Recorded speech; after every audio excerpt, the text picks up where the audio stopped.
నిజమైనటువంటి శాంతి యేసుక్రీస్తు ప్రభువారిలోనే ఉంది. హల్లెలూయా. నీ హృదయంలో శాంతి కావాలా? సమాధానము కావాలా?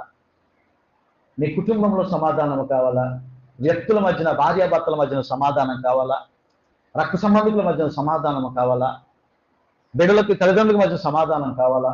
నీ ఇరుగు పొరుగు వారి మధ్య నీకు సమాధానం కావాలా? శాంతి కావాలా?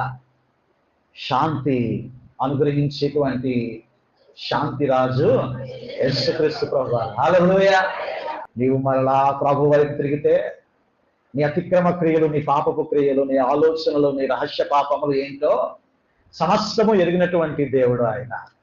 నీవు అనుకుంటున్నావు, నేను శాంతిగానే ఉన్నాను కదా, సమాధానముగానే ఉన్నాను కదా, ధనాన్ని సంపాదిస్తున్నాను కదా, మంచి గృహంలో ఉన్నాను కదా, చక్కగా నేను జీవిస్తున్నాను కదా, ఇప్పుడు నాకు ఏం తక్కువైంది నువ్వు అనుకుంటున్నావేమో. నీ హృదయంలో ఇంకను నిజమైనటువంటి శాంతి సమాధానము లేదు. అలజడి ఉంటున్నది, ఆలోచన ఉంటున్నది. అనేక విధాలుగా నీవు ఆలోచనలు చేస్తూ ఉన్నావు, నిద్ర పట్టలేని రాత్రులు గడుపుతున్నావు, పేరుకు మట్టుకు నీవు బతుకుతున్నావు, కానీ నీ హృదయంలో అనేకమైనటువంటి ఆలోచనలు పరుగులెడుతూ ఉన్నాయి గుర్రాల్లాగా. నీకు పరిపూర్ణ శాంతిని ఆయన అనుగ్రహించాలి అంటే, పరిపూర్ణమైనటువంటి సమాధానముతో నీ హృదయాన్ని నింపాలంటే అది యేసయ్యకి మాత్రమే సాధ్యము. హల్లెలూయా.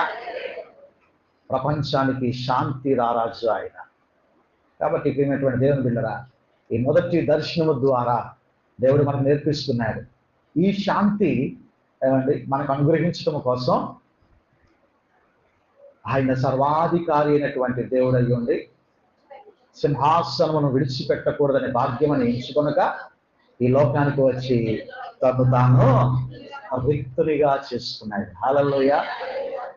చాలా మంది శాంతి బలులు అర్పిస్తూ ఉంటారు, శాంతి హోమాలు చేస్తూ ఉంటారు.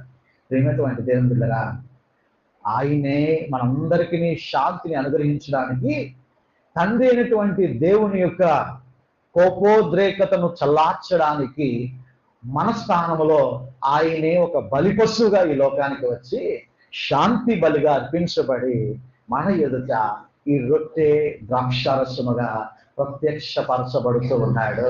హల్లెలూయా.